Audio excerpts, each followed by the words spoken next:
I can be a rock star, baby, but I'm selling CDs out the trunk of my car.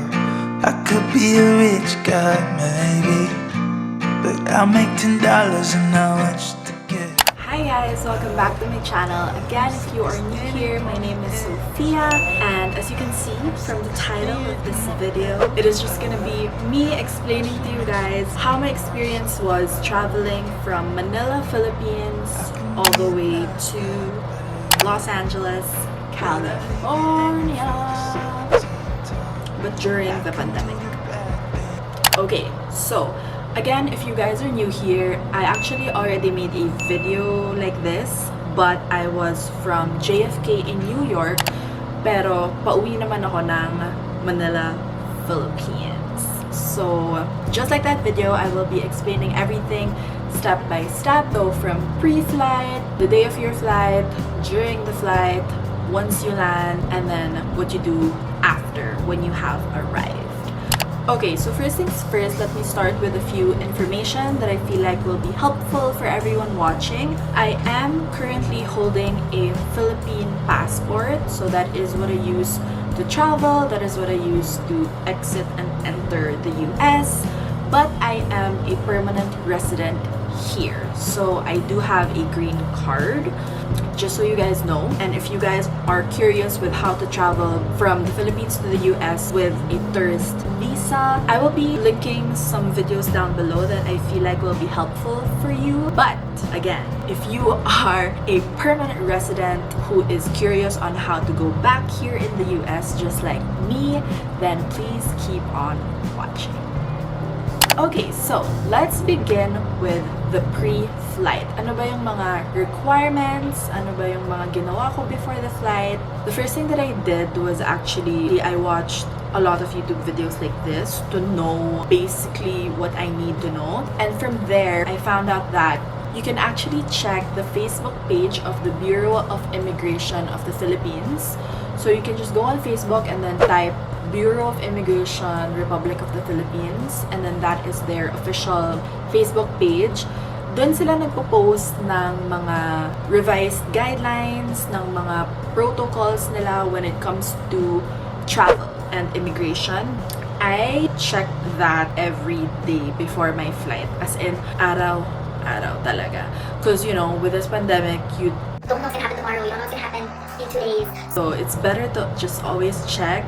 For people like me who are a permanent resident returning to the US, ang requirement lang nila is a negative RT-PCR test. In regards to the PCR test, it needs to be taken at least 3 days before your flight. So anyway, if you have already booked a flight and then you've already booked for an RT-PCR test at least 3 days before your flight, the next thing that you need to do is to call your airlines. So just so you guys know, I flew with JAL, with Japan Airlines. When I called them, wala naman silang sinabing kahit anong special requirements. They just told me the same thing, that I need a negative PCR test. If you are coming from Manila, you need to download the TRAZE app.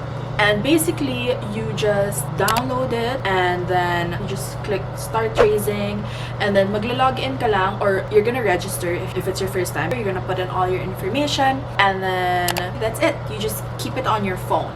From my experience, when I went to NAIA the day of my flight, they didn't ask for the TRAZE app. They didn't even ask me if I had the TRAZE app, but it's good to have it anyway, because I know na requirement talaga siya from all the videos that I've seen, and then also from the person that I talked to from Japan Airlines. It is a requirement, so just do it in advance. Another thing is, I think it's gonna be a lot easier for you if you print out all your documents. Your negative RT-PCR test, your booking confirmation, kasi yun yung ipapakita nyo sa mga guards sa NAIA, sa mga counters na pupuntahan nyo from NAIA to Japan to LA. Also, very important, always check the Bureau of Immigration Facebook page. Yun talaga yung naging guide ko before my flight. Anyway, moving on with the day of your flight. So this is it. You are in the airport. You are going to the US of A.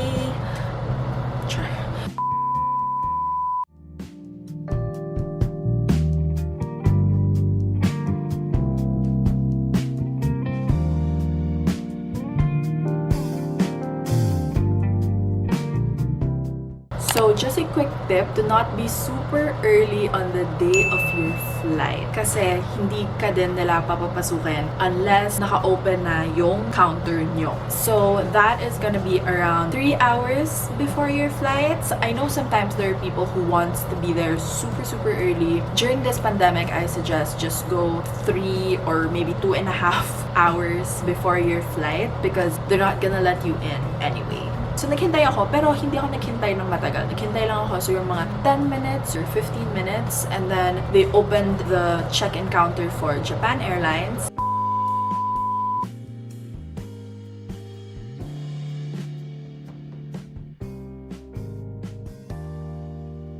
So when we were in line, there was someone who was handing out forms to everyone. They gave us 2 forms. One of them was the Bureau of Immigration Declaration form, and then I think the other one was the departure card. Another thing is to bring your own pen. Again, it's also easier. Just have your own pen than asking for one. Anyway, when it was my turn for the check-in, normal lang naman. Again, the only difference is the forms and then also the negative RT-PCR test. So you need to show that. So they give you your ticket and then you go through immigration. In the immigration, again, it was pretty much normal. All you really have to show is your negative RT-PCR test. So super important talaga nun kasi sa bawat stop mo during the whole process, papakita mo talaga yung negative RT-PCR test mo. So it's probably more convenient for you to just print it out so you just put it in your passport para once you give your passport, andun na din yung negative test mo. By the way, when you enter NAIA, you are required to have a mask and then you are also required to wear a face shield. But anyway, yun, from Philippines to Japan, it was pretty smooth. We just waited till we landed. And then when we landed, we went through security again. Then after security check, we went to this booth. And then again, tatanong nila kung meron ka na ba no, yung negative RT-PCR test. So papakita mo na naman. And then they made us sign, I think it's another declaration form. And then they will ask you if you already filled out the health declaration form for LAX. By the way, meron nga palang health declaration form ang LAX that I suggest you do before your flight. I will also link it down below. You just go to that website and then click the health declaration form and then you just fill it out and then you screenshot the page where it says that you've successfully filled out their health declaration form and then you just save it to your phone. When they asked me if I already did that, I told them yes because I already did it in advance. And after that, ayun, pwede ka nang pumunta sa next gate mo for your flight from Japan to LAX. Okay, so eto na. Once you land to LAX, usually when I return to LAX, when I return here to LA, usually merong mga kiosks for citizens and permanent residents where you can scan your passport or your green card and then magpe-print out siya ng parang immigration form, whatever, and then papakita mo lang siya sa immigration officer and then you're done. But this time, wala na sila ng mga kiosks. Diretso ka na sa immigration officer. So, when I went there, tuloy-tuloy lang kasi kami nga lang yung flight, feeling ko na nag-land. So, kami-kami lang din. So, dire-diretso lang and then went to the booth with the immigration officer and then they asked for my passport, my green card, and then the negative RT-PCR test. That's it. That's all they asked for me. And then, ayan, okay na. After immigration, I went straight to the baggage claim, got my bags, and then that was it. And then I went to the exit and then my dad picked me up and after that I went straight home. So now what do you do once you've arrived? Once you're here, they do suggest for you to do a 14-day quarantine. I think it's 10 or 14 days quarantine. Again, we're living in different times. I do suggest for you to do that quarantine period because it's better to be safe than sorry. I do suggest taking a test afterwards and then again going from there. But anyway, that was my experience coming from Manila, Philippines, going here to California in the US during a pandemic. If I did miss out anything, I will just put it in the description box down below. Anyway, I hope that you guys are staying safe. I hope that you guys are always wearing your masks, always social distancing. But then again, if you are an essential traveler and you are going back home here in the US, I hope that this video helped you. And again, I hope that you guys stay safe, and I'll see you guys on my next video.